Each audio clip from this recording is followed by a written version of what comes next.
The fifth alarm could have woken the dead. And I wasn't dead, just 63. Exhausted from yesterday's shift in the cafeteria of the same school where I'd taught English for 37 years. Life's cruel irony, once I discussed Shakespeare. Now, I scooped compost for my replacements. I glanced at the clock. 6 a.m. Today was supposed to be special. Garrett, Audra, and I were going on a cruiser plan I'd clung to for 2 long years. Not because I'd never traveled, but because there was always something in the way. White working late, Garrett needing help with tuition, weddings, houses, life. I slipped from bed, careful not to wake Marlowe, my ginger cat, and started the usual routine. Feed the cat, check the windows, unplug the coffee maker. My neighbor Lorna promised to check on the house. Our friendly but not quite friends dynamic had worked for over 15 years. Dressed in fresh slacks and a blouse, Audra insisted I buy. You don't want to look like a senior citizen, do you, Mom? I waited by the window for Garrett. He'd called last night. They had a stop to make, something urgent. I'd meet them at the airport. The cab arrived. One last scratch behind Marlowe's ears, lock the door. Deep breath. The weather was perfect clear. Skies and a breeze like a promise. To the airport? The driver asked as he loaded my bag. Yes, domestic terminal. Paradise was a small town. The airport was only 20 minutes away. I watched the familiar streets roll by the palm trees. Cheerful storefronts. Dwight always joked it was a pretentious name for a town with no pretensions. At the airport, I texted Garrett. I'm here. Where should I meet you? No response. I sat, pulled out the file with our documents, flipped it open and froze. My passport was there. The tickets were not. I dug through my purse, my pockets. Panic rising. Then my phone beeped. Sorry, but you're not needed. Bye. I stared at the screen, confused. Was it a typo? I called. Voicemail. Again. Voicemail? Audra? Straight to voicemail. Texted again. Where are my tickets? What's going on? 10 minutes passed before Garrett finally picked up. Mum, I'm sorry. Audra and I decided it's just going to be us. We need alone time. My throat tightened. Garrett, we planned this together. I paid for most of it. I know, and we're grateful. Think of it as an early anniversary gift. Your anniversary is in November. He sighed. Don't make this a big deal, okay? We just need space. Audra's voice chimed in from the background. Tell her we'll call the hotel. Garrett echoed. We'll call the hotel. Sorry, Mom. Got aboard now. And then silence. I stared at the phone, disbelief hardening into something colder. My only son. Gone. Just like that. With my money. My trust. My time. But I wouldn't cry. Not here. I checked my wallet. $200 in cash. One nearly maxed out credit card. Most of my savings. Gone with the cruise. I took a breath. Time to go home. Apologized to Marlowe. Figure things out later. Then the phone rang again. Garrett, double quotes Mom. It's not personal. Audra and I haven't had a vacation in forever. You'd be bored. This isn't about boredom. It's about betrayal. I spent $4,000. I told you I'd pay you back. Stop being dramatic. That was it. Dramatic? You left your mother at the airport and stole her money. And I'm the dramatic one? He sighed. This is why we didn't want you to come. Then he hung up. I sat back, stunned, remembering everything. The roof repairs, the car loan, the skipped birthday dinner that was just the two of them. I always thought love meant helping, supporting. But this was not support. This was being used. The phone buzzed again. Audra. I answered. Hi, M&A. She said in that sweet voice she used when she wanted something. You get why Garrett and I need this time, right? We've been going through things. And leaving me here without telling me. That was the solution? We didn't steal anything. Garrett said he'd repay you. You're at home with your cat anyway. What's the difference? The difference is how you did it. You could have just said it. You'd still be upset. Look, at least the money wasn't wasted. Bye. Click. And that was the moment. The exact second I changed. Through the big window I saw their plane. Taxi away, white and sleek like a bird, carrying not just passengers, but my old illusions. I was alone, with a suitcase meant for 2 weeks of laughter and sun. And yet, the emptiness didn't feel frightening. It felt like a beginning. A woman in an airport uniform passed, noticed me, paused. Ma'am? Are you okay? I looked at her and I smiled. You? No, I think I will be. Paradise Airport was never fancy. Just a few cafes, some souvenir stands. But today, it felt like a portal one I was stepping out of, not into. I sat on a bench near check-in, watching people rush, hug, argue, laugh. Life. Their lives, mine felt paused, but not over. I tried Garrett's phone again. Disconnected. Audras? The same. They hadn't just ditched me, they'd erased me. I wouldn't cry. Not here. Not now. I deserved better. I stood, dragging my suitcase toward the info desk. I do for you? Asked a young woman whose name tag read Winnie Frost. I need the bus schedule to downtown Paradise. She smiled. Next one's in 40 minutes. That was fine. I had time. And maybe, finally, I had clarity. You can wait in the rest area on the second floor. It's more comfortable. She looked at me carefully, and something flashed in her gaze. Understanding sympathy. Are you all right?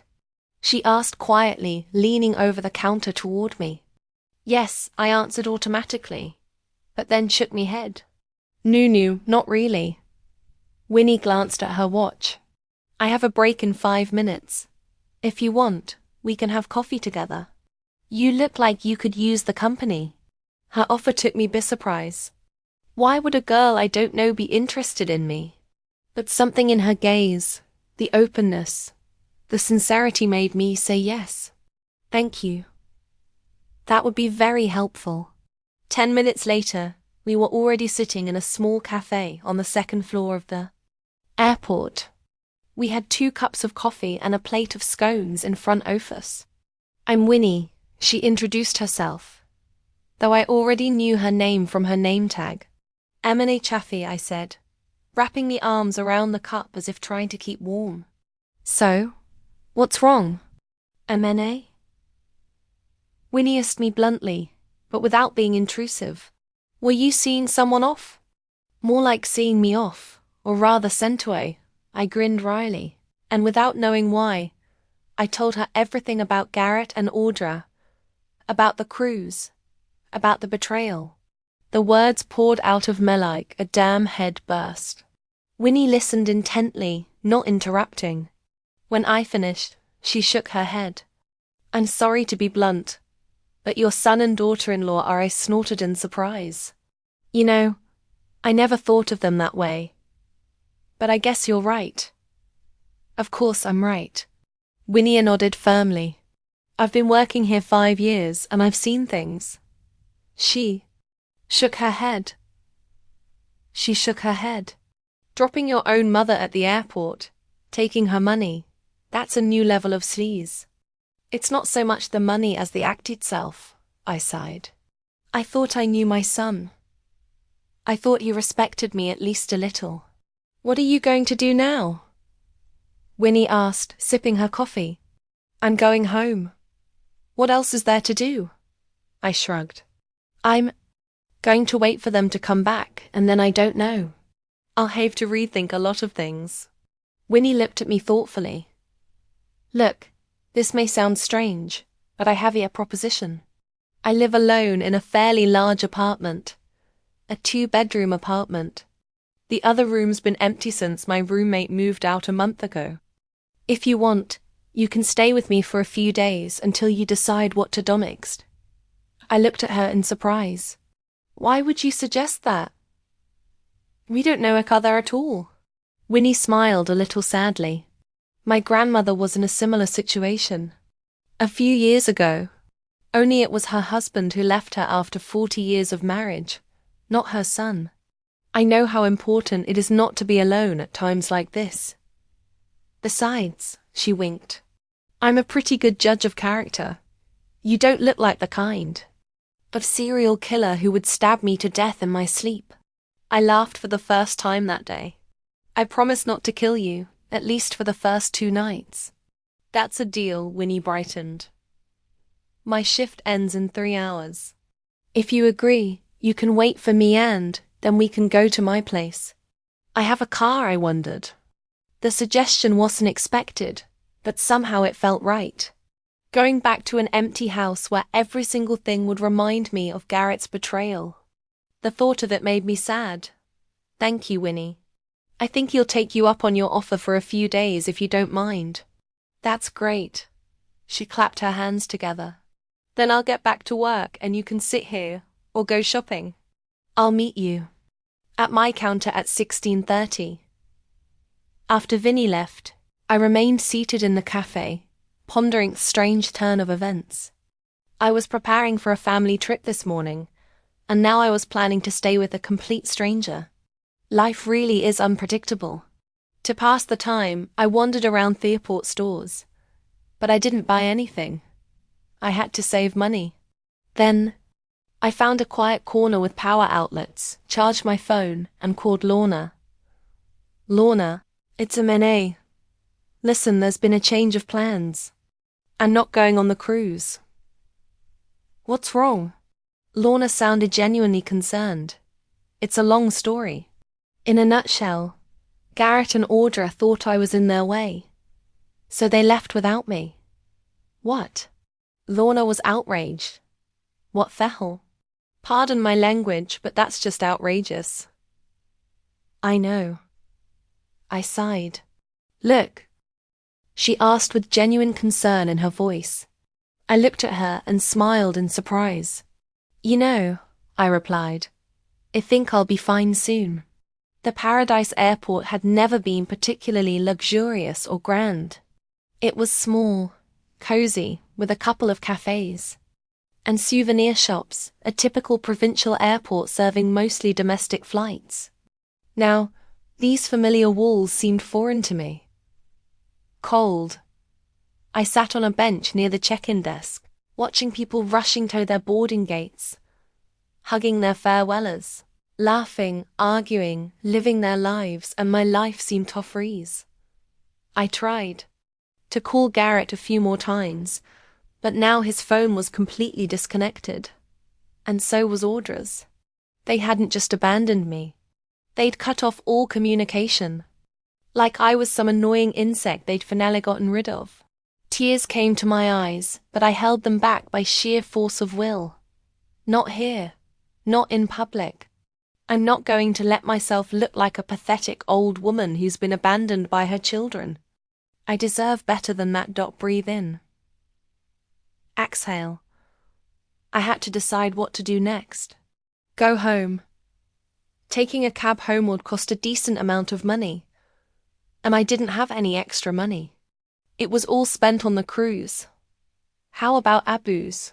Yeah, that would be more economical. I got up from the bench and headed to the information desk to get the bus schedule. My heavy suitcase clattered across the tile floor, attracting the attention of others. Or did it just seem that way to me? Could it be that no one cared about an elderly woman with a suitcase hurrying somewhere alone? What can I do for you? The girl behind the counter asked. The name tag said. Winnie Frost Information Services. I need the bus scheduled to downtown Paradise, I said, trying to keep my voice steady. Sure, I'll look it up right now. Winnie tapped on the computer keyboard. The next bus is in 40 minutes. You can wait in the rest area on the second floor. It's more comfortable. She looked at me carefully and something flashed in her gaze. Understanding sympathy. Are you all right? She asked quietly, leaning over the counter toward me. Yes, I answered automatically, but then shook my head. No, not really. Winnie glanced at her watch. I have a break in 5 minutes. If you want, we can have coffee together. You look like you could use the company. Her offer took me by surprise. Why would a girl I don't know be interested in me? But something in her gaze, the openness, the sincerity made me say yes. Thank you.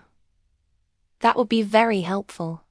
10 minutes later, we were already sitting in a small cafe on the second floor of the airport. We had 2 cups of coffee and a plate of scones in front of us. I'm Winnie. She introduced herself, though I already knew her name from her name tag. Chaffee, I said, wrapping my arms around the cup as if trying to keep warm. So, what's wrong? N.A.? Winnie asked me bluntly, but without being intrusive. Were you seeing someone off? More like seeing me off, or rather sent away. I grinned wryly, and without knowing why, I told her everything about Garrett and Audra, about the cruise, about the betrayal. The words poured out of me like a dam head burst. Winnie listened intently, not interrupting. When I finished, she shook her head. I'm sorry to be blunt, but your son and daughter-in-law are, I snorted in surprise. You know, I never thought of them that way. But I guess you're right. Of course I'm right. Winnie nodded firmly. I've been working here 5 years and I've seen things. She shook her head. Dropping your own mother at the airport, taking her money, that's a new level of sleaze. It's not so much the money as the act itself, I sighed. I thought I knew my son. I thought he respected me at least a little. What are you going to do now? Winnie asked, sipping her coffee. I'm going home. What else is there to do? I shrugged. I'm going to wait for them to come back. And then I don't know. I'll have to rethink a lot of things. Winnie looked at me thoughtfully. Look, this may sound strange, but I have a proposition. I live alone in a fairly large apartment, a 2-bedroom apartment. The other room's been empty since my roommate moved out a month ago. If you want, you can stay with me for a few days until you decide what to do next. I looked at her in surprise. Why would you suggest that? We don't know each other at all. Winnie smiled a little sadly. My grandmother was in a similar situation. A few years ago. Only it was her husband who left her after 40 years of marriage, not her son. I know how important it is not to be alone at times like this. Besides, she winked. I'm a pretty good judge of character. You don't look like the kind of serial killer who would stab me to death in my sleep. I laughed for the first time that day. I promise not to kill you, at least for the first 2 nights. That's a deal, Winnie brightened. My shift ends in 3 hours. If you agree, you can wait for me and then we can go to my place. I have a car, I wondered. The suggestion wasn't expected, but somehow it felt right. Going back to an empty house where every single thing would remind me of Garrett's betrayal. The thought of it made me sad. Thank you, Winnie. I think he'll take you up on your offer for a few days if you don't mind. That's great. She clapped her hands together. Then I'll get back to work and you can sit here or go shopping. I'll meet you at my counter at 16:30. After Vinny left, I remained seated in the cafe, pondering the strange turn of events. I was preparing for a family trip this morning, and now I was planning to stay with a complete stranger. Life really is unpredictable. To pass the time, I wandered around Theoport stores, but I didn't buy anything. I had to save money. Then, I found a quiet corner with power outlets, charged my phone, and called Lorna. Lorna, it's M&A. Listen, there's been a change of plans. I'm not going on the cruise. What's wrong? Lorna sounded genuinely concerned. It's a long story. In a nutshell, Garrett and Audra thought I was in their way. So they left without me. What? Lorna was outraged. What the hell? Pardon my language, but that's just outrageous. I know. I sighed. Look, I'm not coming home for a few days. I met this girl who offered me a place to stay. I need some time to recover. Can you keep an eye on Marlo? Sure, no problem. Don't worry about him. And you sure you're going to be okay? This girl, you know her well? No, I just met her. I heard myself say how weird that sounds. But she works at the airport. She has a name tag and a picture. I don't think I'm in any danger. Besides, I tried to make a joke. What's there to steal from me? All Mimi's already gone on a cruise ship. Oh, Monet. Lorna didn't appreciate the joke. Please be careful and call me when you get settled. Let me know the address where you'll be. I will. Thanks, Lorna. You're a true friend. As I hung up the phone, I suddenly felt tired. The emotional shock and uncertainty of the future were more exhausting than the physical exertion. I decided to go back to the cafe and order another cup of coffee so I wouldn't fall asleep on the bench. Sitting at the table, I continued to reflect on what had happened. Gareth had always been the center of the universe for me. After Dwight died 5 years ago, he was the only family I had left. I'd done everything I could to make him better, sometimes to my own detriment. I helped him financially, even though I was living on a teacher's pension.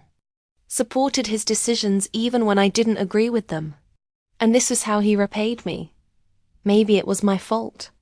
Maybe I pushed him too hard, interfered too much in his life. No, I was never a clingy mom. I respected my son and his wife's privacy. And even if I had been, would that justify such an act? Memories of Garrett hugging me as Arkhild, of telling me I was the best mom in the world, flashed before my eyes. Where had that boy gone? Or had he never existed and I was just seeing what I wanted to see? Those thoughts brought tears to my eyes again. This time, I didn't hold them back. Let people watch if they were interested. I'm 63 years old. I've earned the right to cry when I'm in pain. When the tears were gone, I felt a strange relief. It was as if with each tear, some of the pain was gone, leaving room for something new. Anger for determination. I didn't know yet that the feeling wasn't the worst. I glanced at their clock. The end of Vinny's shift was still an hour and a half away. Deciding that to sit in the cafe, I went outside to get some fresh air. It was a warm and sunny May day. I found a bench in a small square in front of the airport and settled down there. Watching the bustle of cabs, cars arriving and departing, people rushing about. Life went on despite my personal drama. What if, I thought suddenly, this isn't the end but the beginning? What if this is a chance to change something in my life? The thought was frightening and exhilarating at the same time. For the past few years I'd been living out of inertia, work, home, taking care of Garrett and his family. What if now that bond was proving so fragile, I could build something new, something of my own? I was reminded of dreams I'd once cherished. Traveling, photography. I was pretty good at photography when I was younger, even winning local competitions. Writing. I always wanted to write a book, but never found the time. There were always more important things to do, more pressing problems. And yet, I'm only 63, I thought. Not 90. I still have time.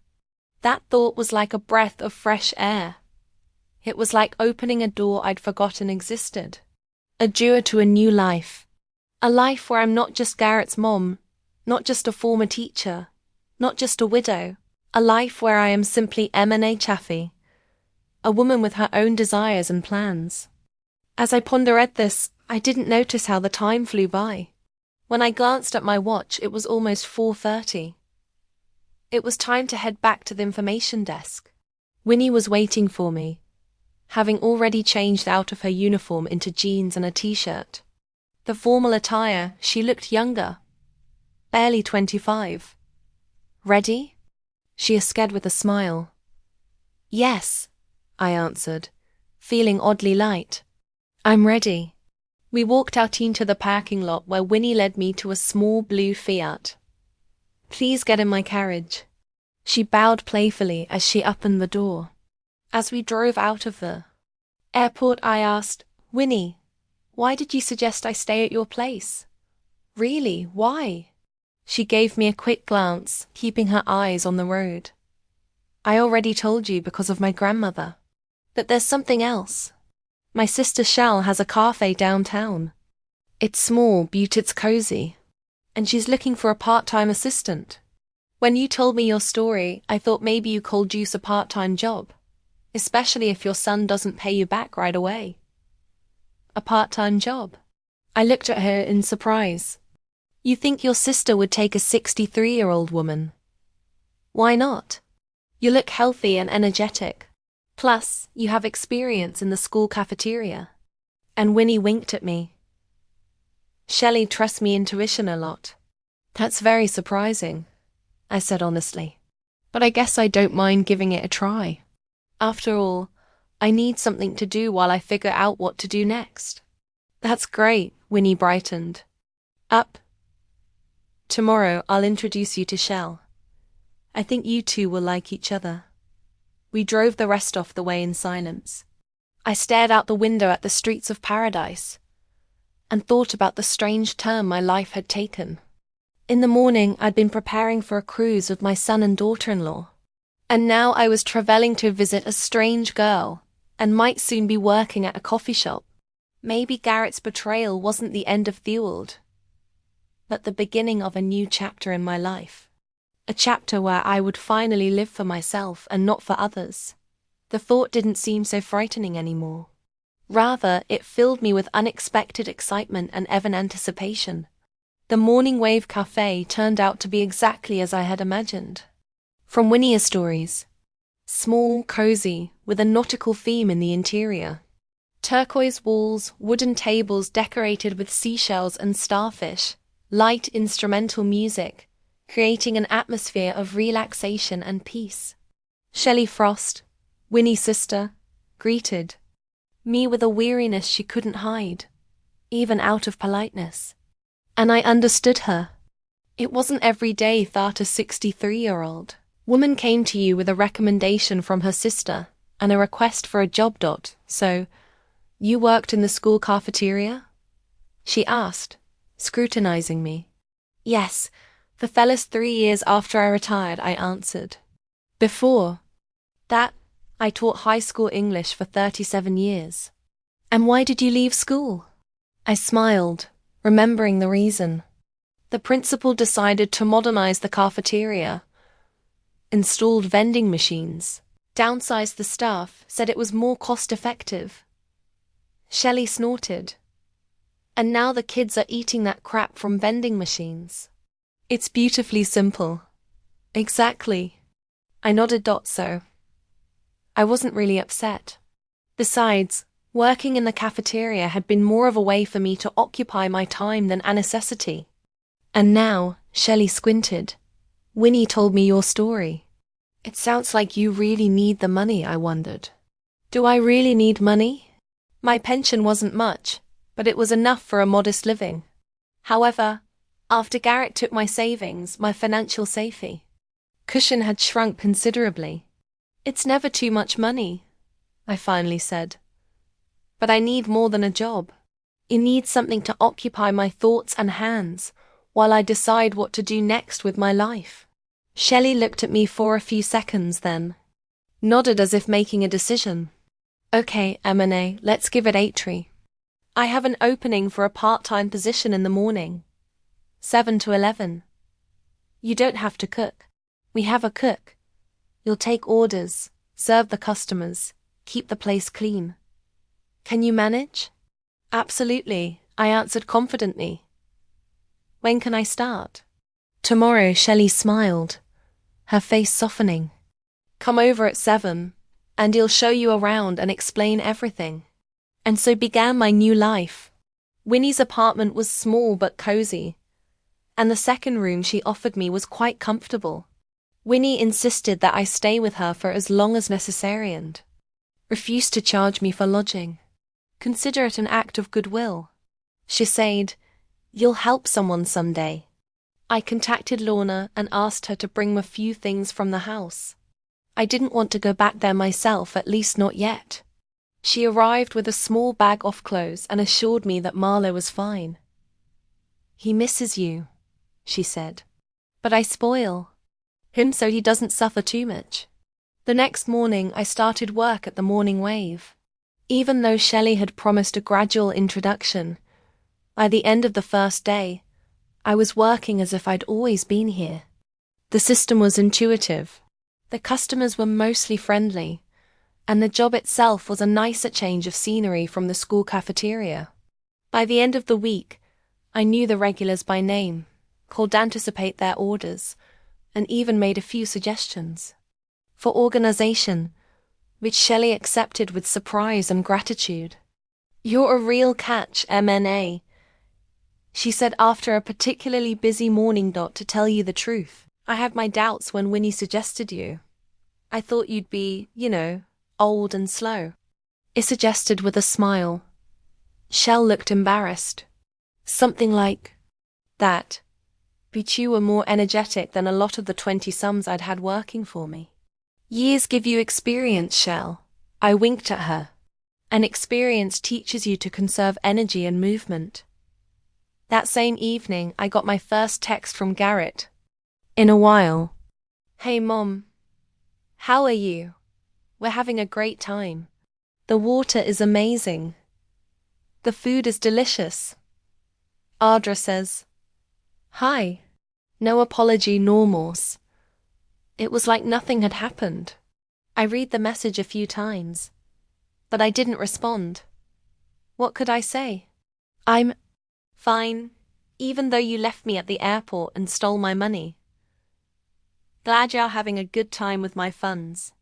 I put my phone down and went back to the book I was reading. It was a detective book I'd borrowed from the small library on Vinny's advice. I rarely took the time to read before. I always had better things to do. Now I had a lot of free time, and I enjoyed the opportunity to immerse myself in the world of good literature. The next day I got another message from Garrett. "Mom, did you get my message? Why aren't you answering again?" I didn't respond. Another day later he called. I stared at the phone screen, watching his name flashing, and felt strangely calm. Before, I would have rushed to answer, afraid something had happened to him. Now, however, I just let the call go to voicemail. That same evening, when Winnie and I were having dinner, she asked, "Don't you regret not answering him?" I wondered. I don't. For the first time in years, I feel like I'm in control. That something depends on me. It's liberating. Winnie nodded understandingly. "You're stronger than you think, Monet." "Maybe," I agreed. "Or maybe I'm just finally starting to respect myself." While I was settling into my new life in paradise, Garrett and Audra were enjoying a cruise in the Caribbean. Sunshine, beaches, poolside cocktails, all the things we dreamed of when we planned this trip together. Judging by the pictures Garrett posted on social media, yes, I checked. Although I didn't want to admit it, they were having a great time. On the 5th day of their trip, something happened that no one expected. I was just finishing my shift at the coffee shop when my phone went off with a series of notifications. Garrett tried calling me over and over, and in between the calls came messages like, "Mum, answer it. It's urgent, please, Mom." At first, I wanted to ignore that too, but something about the persistence of his messages made me worry. What if something serious had really happened? I answered another call. Garrett. Mom, finally. He sounded excited. We have an emergency. What's wrong? I asked, trying to stay calm. There's a fire on the ship in the engine room. We're all being evacuated to some island. Oh my God, I breathed. Are you okay? No one's hurt. We're fine, but it's awful, Mom. There's panic. Everyone's screaming, running. Audra's hysterical. I could actually hear screaming and some noise in the background. Where exactly are you right now? We're on St. Lucia. It's one of the Caribbean islands. We were dropped off here because the ship can't keep going. Mum, the conditions here are terrible. The hotel they put us in isn't even 2 stars, and the cruise company says they can't do any better because all the decent seats are taken. I felt a wave of irritation rising in me. Their ship is on fire. They could have died. And Garrett is complaining about the hotel dock. At least you're alive and well, I said dryly. Yes, but you have no idea what's going on here. Audra's crying because she's out of hair mask and the local stores don't have any. And the food issued and the Wi-Fi keeps going out. I rolled my eyes. Glad he couldn't see it, Garrett. It's just a temporary inconvenience. When are you coming home? That's just it, Mom. His voice hit a high note. The company declared bankruptcy right today. They said they couldn't pay for us to come home. Now, that was serious. What? How is that possible? I don't know. They claimed their fire was the last straw, that they were already in financial trouble. Anyway, they told us to find ways to get home on our own. And we're almost out of money. Mum, it's not like we planned for this kind of expense. Did I plan for you to steal my money and leave me at the airport? I thought, but I said out loud, this is a really serious problem, Garrett. What are you going to do? Mom, we need money for tickets home. Can you wire us? Well, at least $2,000. That should be enough for economy class. I felt laughter coming tummy throat. A nervous, bitter laugh. Garrett, I don't have that kind of money. You took my savings, remember? But you had to have something left. A credit card, something else. My credit card is almost empty. And I'm renting a room now because I didn't want to go back to an empty house. You're renting a room? He seemed genuinely surprised. Why? You have a house. I thought I'd get a change of scenery, I said evasively. Anyway, Garrett, I can't help you financially. But Mum, there was desperation in his voice. We're stuck on the island. What are we going to do? Should we go to the consulate or ask other passengers for help? We've already tried, but the consulate says the process can take days and other passengers are in the same situation as us. I sighed. Garrett, I really don't know how I can help. I don't have that kind of money right now. But you could take out a loan or borrow from someone. Mum, we're really sick here. I closed my eyes trying to collect my thoughts. Part of me wanted to help. It was my son after all, and he was in trouble. But another part of me remembered how he'd left me at the airport. How he'd taken my money. How he hadn't returned my calls. Garrett, I'll think about what I can do, I said finally. But I can't promise anything. Thanks, Mom. The relief in his voice was almost palpable. I knew I could count on you. After the conversation, I sat in the cafe staring at one point. Shell, noticing my condition, came over to me. Everything all right, Manet? I told her about the situation. She listened without interrupting, then shook her head. What are you going to do? I don't know. I answered honestly. Part of me wants to help him. He is my son after all. But another part of me remembers what he did to me, and I don't want to lift a finger. It's a tough call, Shelley agreed. But you know what? You don't have to decide right now. Give yourself some time to think about it. What if they're really in trouble? From what you've told me, their lives aren't in danger. Yeah, they're uncomfortable. But they're not on a desert island. There are hotels, food, a consulate. After all, they can go to the authorities for help. I nodded, realizing she was right. Thank you, Shell. Sometimes you need an outsider's perspective. That evening, the phone rang. Again. This time it was Audra. Mene. Her voice sounded pitiful. You've got to help us. It's awful here. It's hot, humid, insects everywhere, and the hotel doesn't even have air conditioning.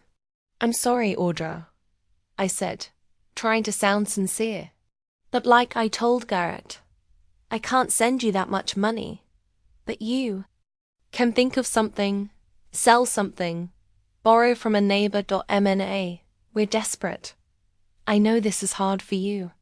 My voice remained calm, but I really can't help you financially. What about your parents, Audra?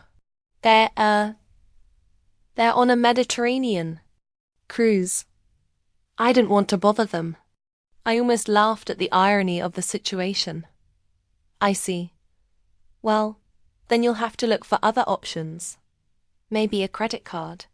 We've already reached the limit, she almost shouted. Mna, you don't understand. We have to go home. Garrett has a pharmacy. I have clients. We're losing money every day. I'm sorry, Audra, I repeated, but I really can't help you. They called a few more times after that, but I didn't answer. Instead, I sent a message saying, I'll see what I can do and get back to you. Later, Winnie, who had been watching all this, asked, What are you going to do? I smiled at her. You know, I'll really think about what I can do. But first, I want them to be a little bit in the skin of a man who's been abandoned with no money in a strange place. Winnie Lord, Minnie Chaffee, you're an amazing woman. No, I shook my head. I'm just an ordinary woman who has finally learned to respect herself. I slept soundly that night despite the dozens of missed calls and messages from Garrett and Audra. In the morning, I got up, got ready for work, and headed to the coffee shop with a light heart. No matter what happened next, I knew I was doing the right thing.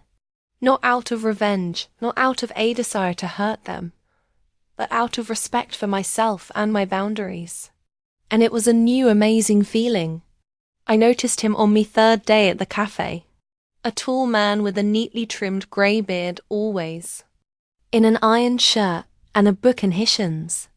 He came in at 8:30 in the morning, sat at a table by the window, and ordered the same thing. Black coffee and oatmeal with fruit. Sometimes rye toast with avocado. For an hour, he would read, make notes in a small notebook and leaving a generous tip. That's Mr. Dare, Shelley explained it to me when I asked about him. One of our most loyal customers. Been coming in every day but Sunday for 3 years. What does he do? I asked him as I watched him absorbed in his reading. Former lawyer tired now. Sighed. He was one of the best in the state. Specialized in family law, if I'm not mistaken. Very intelligent and pleasant man. I nodded and went back to work. But I glanced at him periodically. There was something soothing about his presence. The way he turned the pages methodically.